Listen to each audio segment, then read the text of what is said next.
ಅದಕ್ಕೆ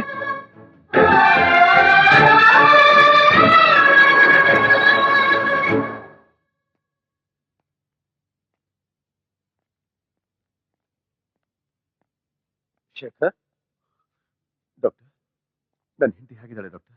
don't worry, she is out of danger. ಆದ್ರೆ ಗರ್ಭಕೋಶ ರಿಮೂವ್ ಮಾಡ್ಬೇಕಾಗಿ ಬಂತು ಡಾಕ್ಟರ್. ಹಾಗಾಗಿ ಆಕೆಗೆ ಇನ್ ಮುಂದೆ ಮಕ್ಕಳಾಗಲ್ಲ. I am very sorry to say this.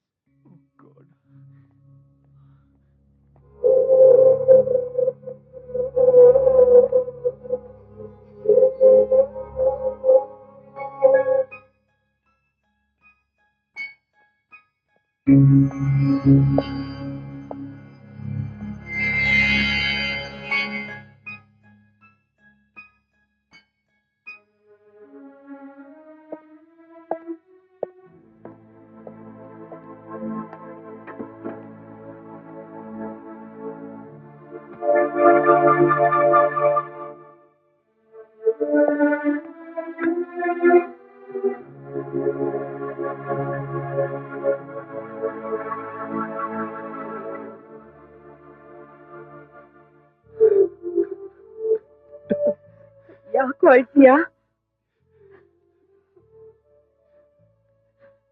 ಈ ಊರಿಗೆ ಬರಲ್ಲ ಅಂತ ನಿಮ್ಮನ್ನ ಬಲವಂತ ಮಾಡಿ ಕರ್ಕೊಂಬಂದವನು ನಾನೇ. ನನ್ನ ಮಗನ್ ತರ ಕಾಪಾಡಿದ್ರಿ.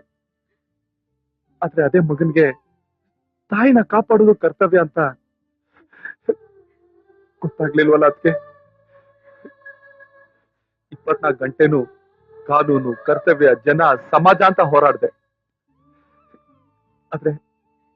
ಆದ್ರೆ ಇವತ್ತು ಕಾಕಿ ಅನ್ನೋ ಬೆಂಕಿ ನಿಮ್ ತಾಯಿ ತರನೇ ಸುಟ್ಟಾಕ್ಬಿಡ್ತಲ್ಲ. ನಿಮ್ಮನ್ನ ಕಾಪಾಡಕ್ಕಾಗ್ದಿರೋ ಪೊಲೀಸ್ ಕೆಲಸ ಯಾವ ಪುರುಷಾರ್ಥಕ್ಕೆ? ಹಾಗ್ಯಾಕಂತೀಯ ಅಯ್ಯ? ನಾವು ಜೀವನದಲ್ಲಿ ಏನಾದ್ರೂ ಸಾಧಿಸ್ಬೇಕು ಅಂದ್ರೆ ಏನಾದ್ರೂ ಒಂದ್ ಕಳ್ಕೊಳ್ಳೇಬೇಕು. ಅದಕ್ಕೆ ಹೆದ್ರಿ ಯುದ್ಧಕ್ಕೆ ಬೆನ್ಕುಟ್ ಯಾರಾದ್ರೂ ಹೋಗ್ತಾರ? ಅದು ವೀರರ ಲಕ್ಷಣನೂ ಅಲ್ಲ, ನನ್ ಮಣ್ಣಿನ ಗುಣನೂ ಅಲ್ಲ.